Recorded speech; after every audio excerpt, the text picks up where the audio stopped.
da sedem? Sviđa na nešto? Ne, slobodno. Da ti ne urećemo u kader. Ajde.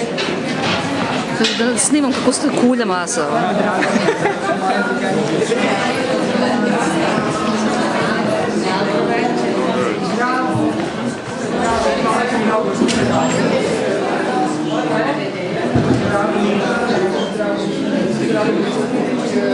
Lepo, naći ćemo.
Gotova rešenja. Upravo moj cilj je bio da mlade ljude, pošto znam i verujem u njihove sposobnosti, a i znam da i sami otvaraju sopstvene puteve i poglede na svet, da im pomognem da lakše postave sebi neka pitanja, da lakše prepoznaju šta se to događa u njima, da prepoznaju i neke društvene pojave koje viđaju svakodnevno, kao i da pokušam da im pomognem da formiraju stav prema određenim kulturnim vrednostima, kako bi imali što više samopouzdanja, što više samopoštovanja i tako izgradili sebe kao stabilnu ličnost.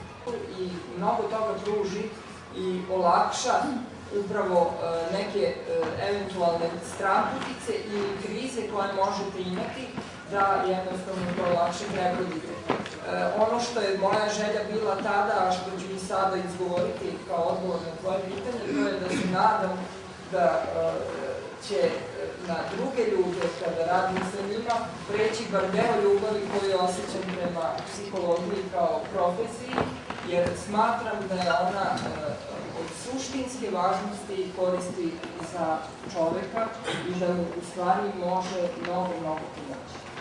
Da, ono što želim da podelim ja sa vama, kao neko koju knjigu već pročitala, jeste da se u celoj knjizi osjeća upravo ovo što je Nenad rekao, njegova ljubav za ljude, različitih uzrasta, ljubav i razumevanje profesije upravo na ovaj način kako je on rekao.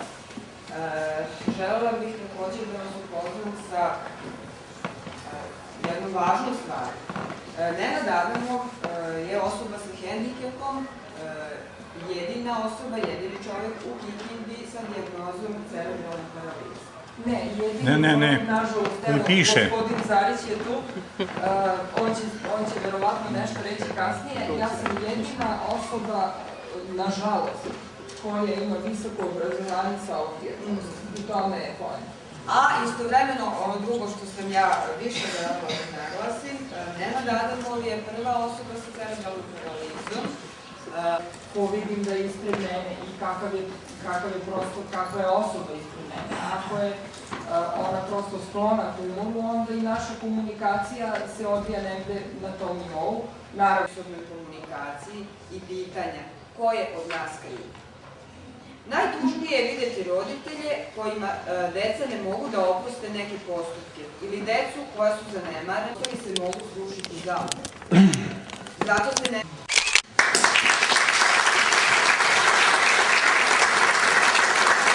Ovaj tekst izvanredni su tekstovi manje više kratki, 2 stranice, najviše sažeti, ali zgusnuti, prepuni zapravo neke mudrosti, vrlo ljudske mudrosti, pisane stilom svima razumljivim, svim uzrastima, bez bombasnih reči i vidjet ćete, kad uzmete da čitate knjigu, bit će potrebno da pročitate više puta, jer svaki tekst je vrlo zgusnut idejama, osjećanjima, namerama, da kažem, i savjetima koje nosi, ali vrlo nenametljivim savjetima. Ovo je jedan tekst koji bi svaki roditelj trebalo da pročita, da ne kažem nauči napamet. Da. Čitajući Nenadove tekstove, ne možete da ne zapazite njegovu stručnost. Da ispolje svoje kreativne potencijale, a s druge strane da odgovore zahtjevima koje pre njih postavlja škola kao prosto društvena institucija. Moram da priznam da sam u načelu ja uvek na strani ličnosti i na strani slobode ličnosti i ispoljavanja kreativnih potencijala, pa to makar bilo ponekad na štetu obrazovnog sistema. Ima slučajeva kada recimo vidim da mlad čovek previše ide u kreativnost, mislim previše, koliko je to moguće reći, ali znači da negde počinje da zanemaruje svoje obaveze i ono što od njega društvo traži, onda pokušavam s druge strane da ga negde navedem da se preispita zbog čega je važno, zbog čega to neko od njega traži, zašto on mora sad da nauči te lekcije, zbog čega to njemu koristi ako to njega uopšte ne interesuje, recimo u nekom momentu, ili ako misli, kaže, pa dobro, ja se sutra neću time baviti, nego ću raditi nešto sasvim deseto, onda ja kažem da, ti ćeš raditi nešto sasvim deseto, ali sve ovo što sada radiš i što sada učiš, čak i ako misliš da ti neće biti potrebno, ostaće u tebi neki trag i dogodit će se da nešto od tih saznanja, i ako ti misliš da ti nisu važna, ispliva u nekom momentu kad ti to bude važno za tvoje zanimanje. Znači, pokušavam na neki način da im pokažem zašto je, iako i ja mogu da se složim sa komentarom koji je koleginica dala, znači da škola ipak prilično sputava i ograničava kreativnost, ali znači ona ipak ima svoje važno mesto u našem razvoju, u razvoju svih nas.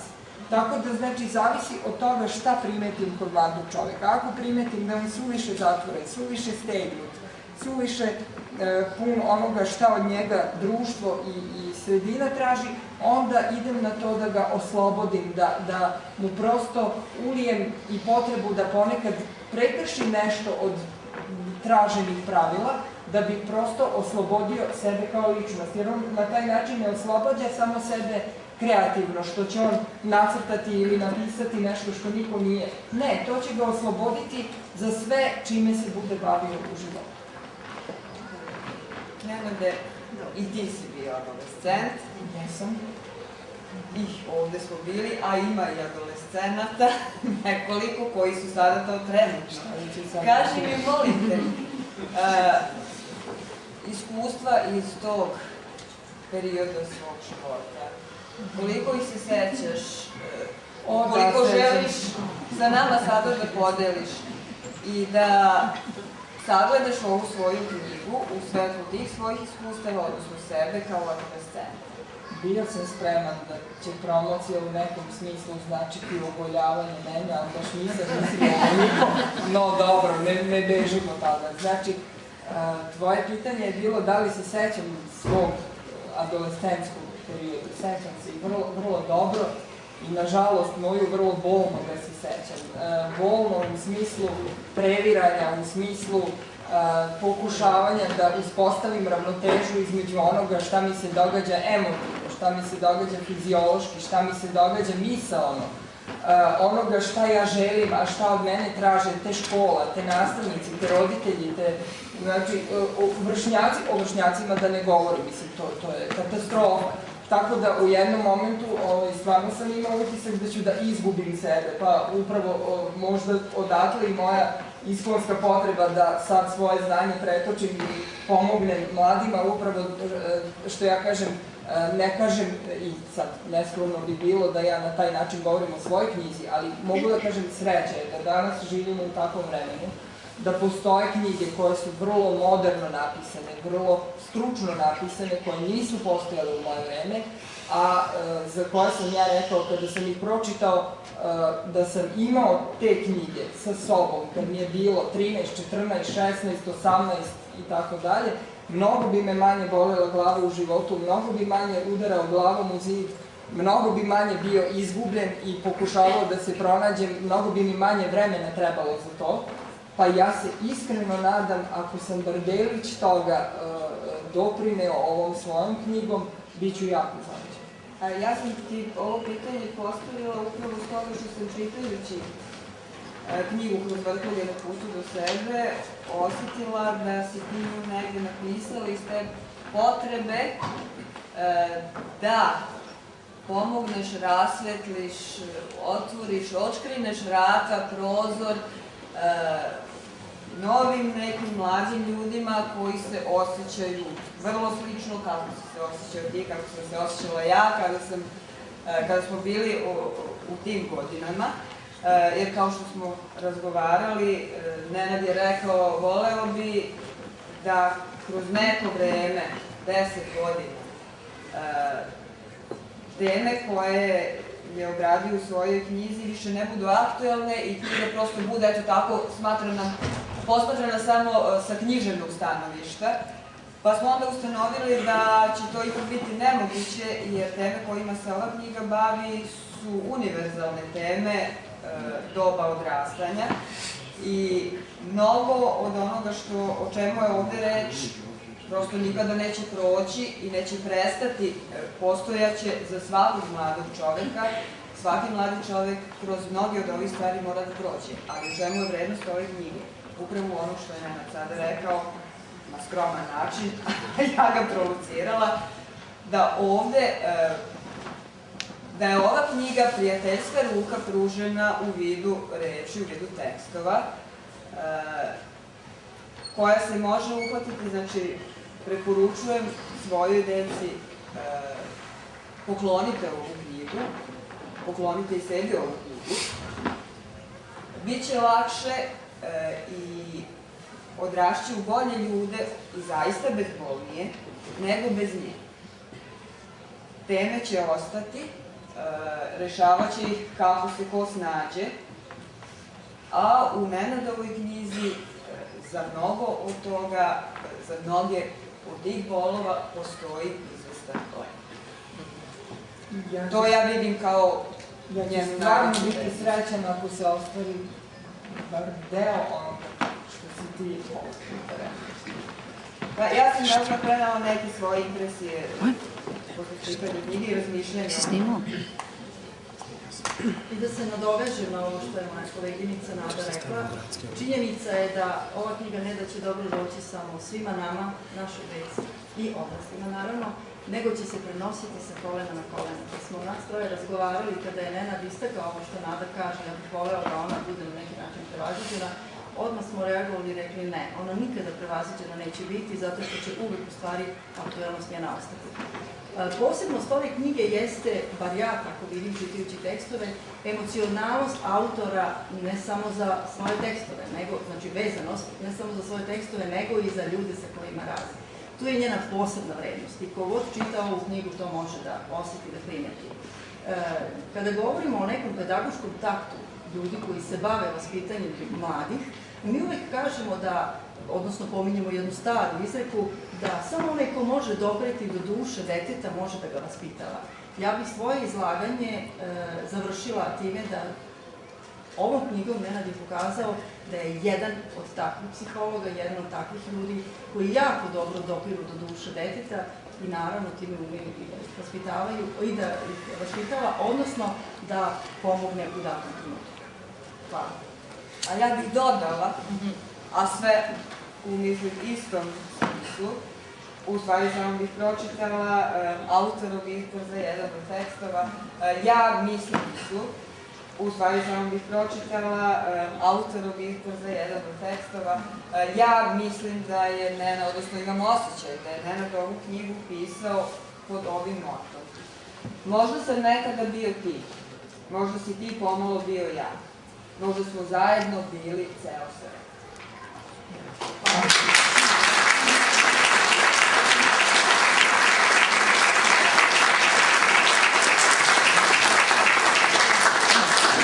Ja bih sada iskoristio priliku pre svega da se zahvalim, jer je to prosto deo moje duboke unutrašnje potrebe, da se zahvalim pre svega direktoru Doma omladine, gospodinu Dušku Francuskom,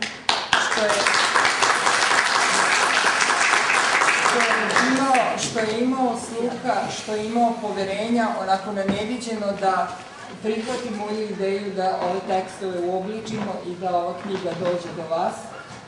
Takođe bih se zahvalio posebno gospodinu Ivanu Zariću na svesrdnom zalaganju da se ova knjiga objavi.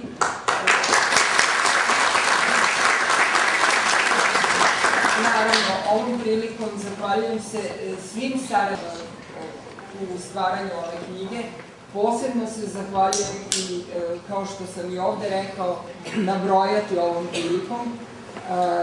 Samo bih želeo sada da, pošto nikako ne volim stereotipne, što se kaže, predstavljene knjiga, želeo bih, ako imate neko pitanje, ako imate neki komentar, možda među vama ima nekoga do koga je već knjiga došla, da prosto zbog onih koji možda knjigu nisu čitali, iznesete neki svoje utiske, jer to je mnogo važnije.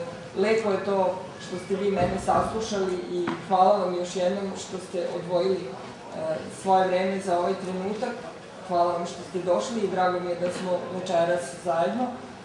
Voleo bih da ako imate neko pitanje, postavite slobodno.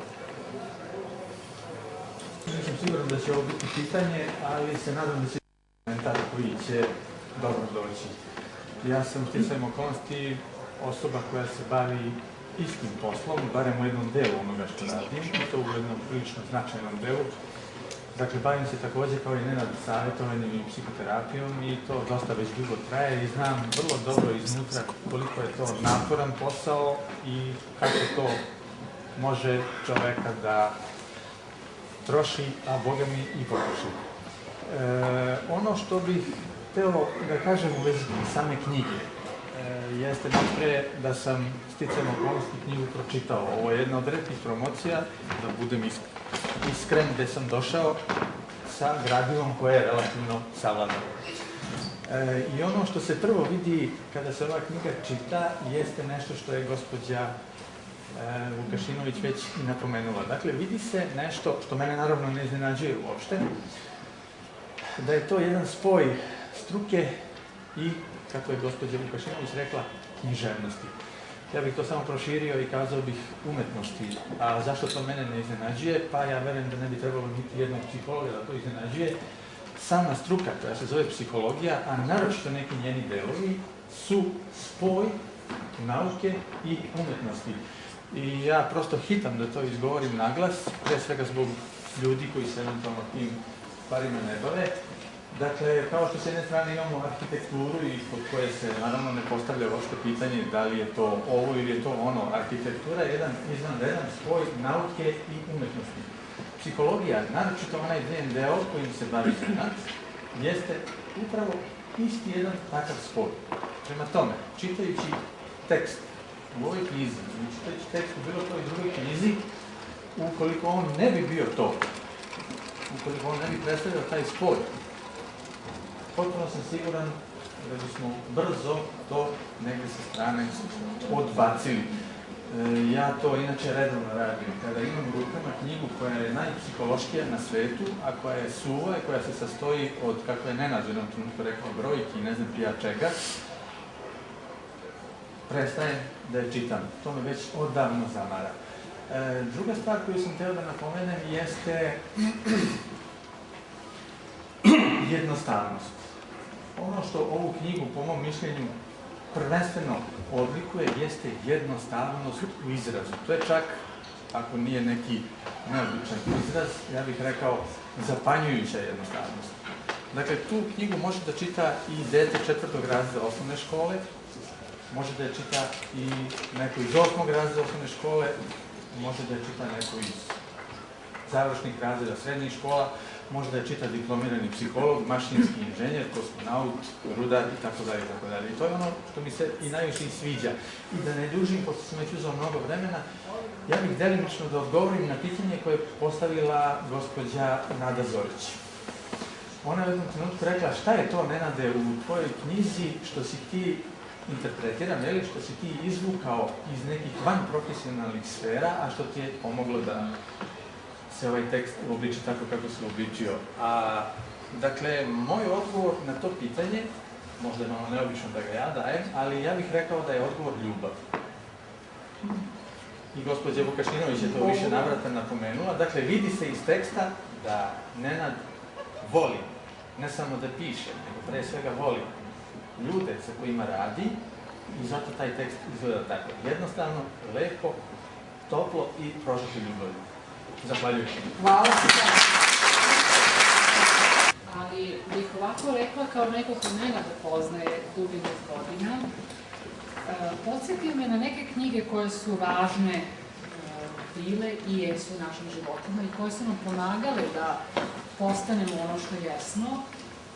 Jedna od tih misli kojima se ja često vraćam je misao Richarda Bacha da članovi naše prave porodice retko žive pod istim krovom i da nisu vezani sa nama nitima gene krvi, već su naši pravi članovi, naše prave istinske porodice prepoznaju se po radosti koju ostavljaju u nama pri susretu.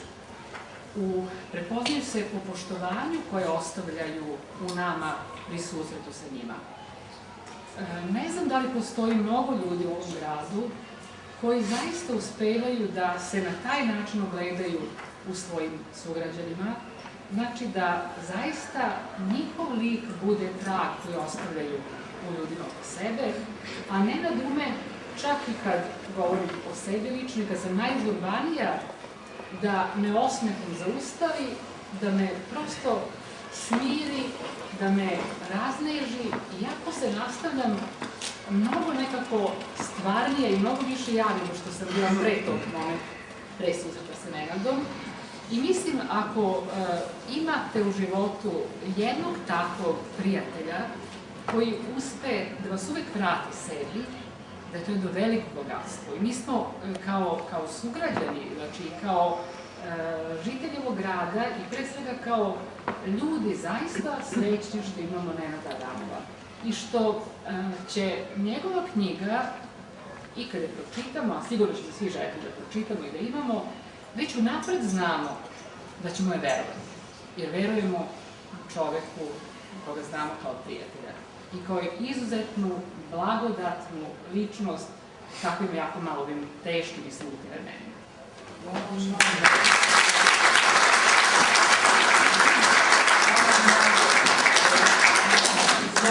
Jako je, naravno, ne mogu da kažem, mislim, bilo bi apsolutno netačno da sve ovo ne prija, ali mi je jako teško da na sebe, čini mi se, primim toliko breme odgovornosti i ja se negde trudim da tu odgovornost u sebi negujem, znači da kada kontaktiram sa ljudima, zaista im pomognem da dođu do sebe i da ostanu svoji, bez obzira šta se oko njih dešavalo, tako da još jednom iskreno hvala. Mi treba da tebi da kažemo hvala. Mnogo više ti daješ napad. Pa dobro, mislim da će to i vreme pokazati, ali ja znam da sam ipak samo čovek, no moram da priznam da nešto sad moram da reagujem prosto.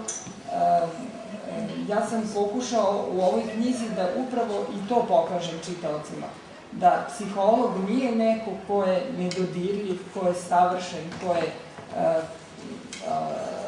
perfekcionista, ko u svakom momentu zna šta treba da odgovori, kako da odgovori i tako dalje. Ja na jednom mestu, evo, moja koleginica ipak insistira da ja to pročitam i ja ću to učiniti. Ja bih zamolila Nenada, on će da pročita svoju pesmu koja nosi naslov Pesma o psihologu.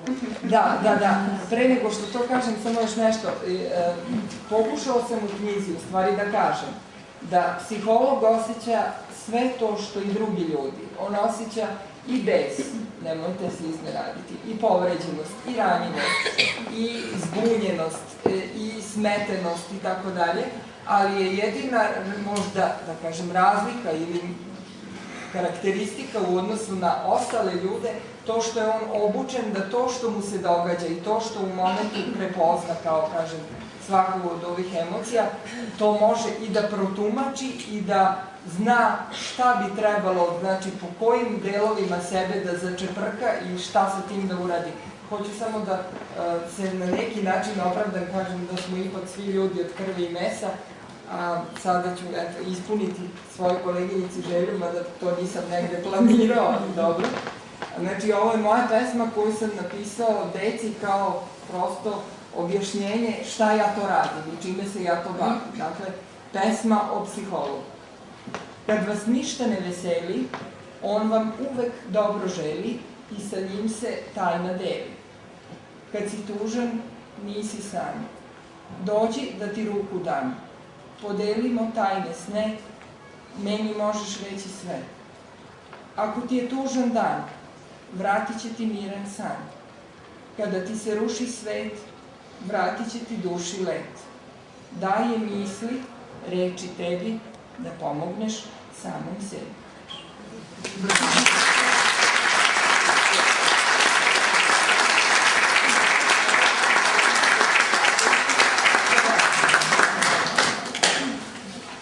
Društvo za dikvitermanu paralizu, koje broju 60 članova, koja je osnovno 99. godine, čiji sam ja predsednik, Neša član, da se zahvalim našim dragim gostima koji su došli u ovako velikom broju, našim gošćama koji su izuzetno nam pomogli da promovišemo naš prvenac u Kikindi, jednog hendikepiranog našeg člana koji se trudio svojski da o ovoj knjizi kaže što više, što bolje, ono što tišti sve osobe koje imaju neki hendikep. Ja sam sticajem okolnosti predsjednik Društva za dečju i cerebralnu paralizu i mnogi će se pitati ovako me vide, pogotovo na današnji dan rumenu i tako, gospod ja tu. Ja sam pre 11 godina dao sinu bubek. Ja sam hendikepen i moj sin, hvala Bogu, to je dobro. I o tome ne idi, nego samo da vam kažem da smo tada, sticajem okolnosti, osnovali ovo društvo, da je Neša jedna od njih, kome smo pomogli, da knjigu kroz vrtlogje do sebe uradi. Mi u našem društvu imamo i druge pobednike u ovom životu, svojih ideja. Mi imamo jednog od prvih šahista u Vojvodini, među hendikepenog našeg Nešu Pandurova.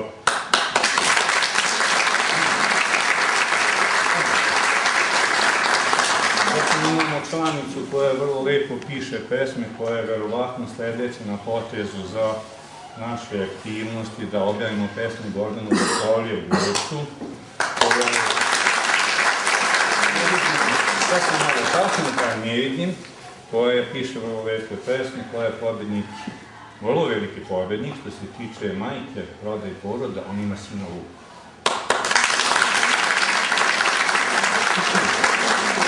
Malo sam uzbuđen, retko imamo prilike da ovakve svečanosti organizujemo, mada mi pravimo svečanosti za 8. mart, za naše koleginice, za Novu godinu, malo prijedimo paketiće, malo odemo do Carske bare, do Palića, do Subotice, do Zrenjanina, ovdje mi do Vršca i tako dalje, su tamo gdje ima naših drugara sa kojima se družimo, igramo naše turnire, šahovske, piskade i tako dalje. Ja u knjizi kroz vrtloge i virove ništa. Samo 2 rečenice, ja sam iz druge struke, ja sam stigao u svom studiranju i do učenja, do toga negacije i nisam razjašnjen koja stariji kokoška ili pile. Toliko. Ja u knjizi to ne bi, ja bih samo rekao da društvo koje broji 60 članova ima raznorazni svojih problema, ali ja nisam neki koji sam u ovoj vlasti trenutnoj i nisam dovoljno stranački opredjeljen, radim za društvo i to mi je dovoljno i želim da tu se iskažem kao čovjek, pošto i sam imam svoj lični problema.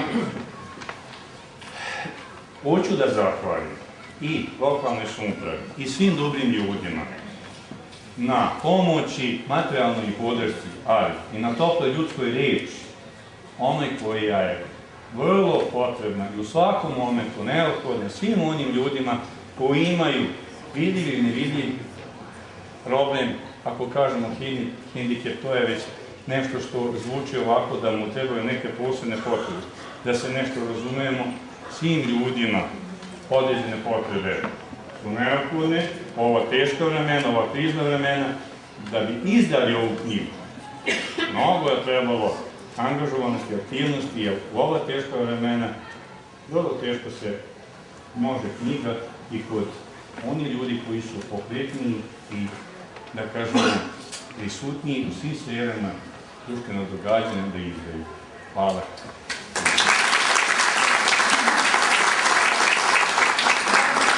Samo jednu rečenicu, nadam se da će biti jedna, da dodam na ovo što je gospodin Zarić rekao.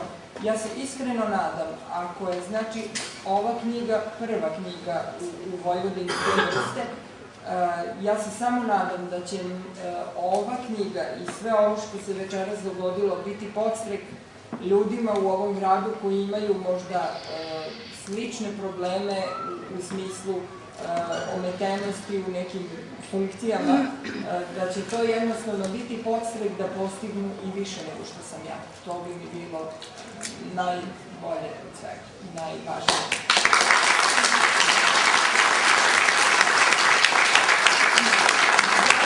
Samo zamolio, ako imate još pitanja, da slobodno kažete ili komentare ili bilo šta što vas interesuje, a nije vezano za knjigu, jer je, kažem, moja struka prosto takva da možemo još o nečemu pričati, a ako ne, pozivam vas da ostanete sa nama i da mi se pridružite prosto u razgovorima i kontaktima, jer bi zaista želela da malo popričamo i, što se kaže, van zvaničnog dela programa. Muzika je tu je koktel, tako da slobodno se opustite i rado, stvarno bi mi bilo drago da ostanete i da podelimo još neki zajednički tema. Pazi!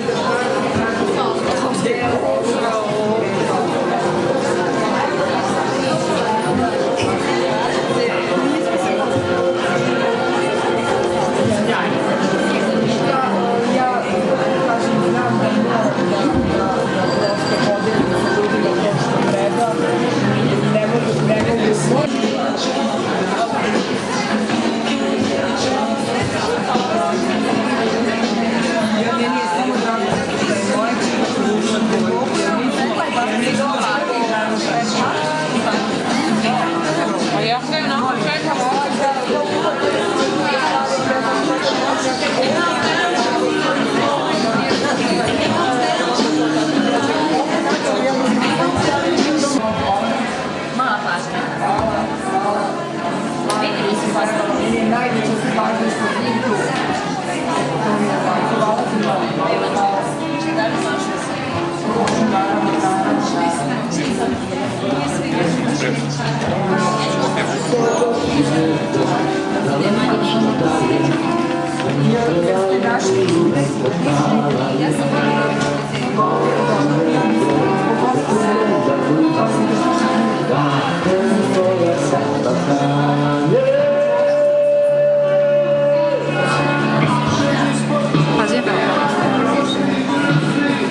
Sad snimam, sad sam pritisnula ovo rec, vidiš da ima crveno.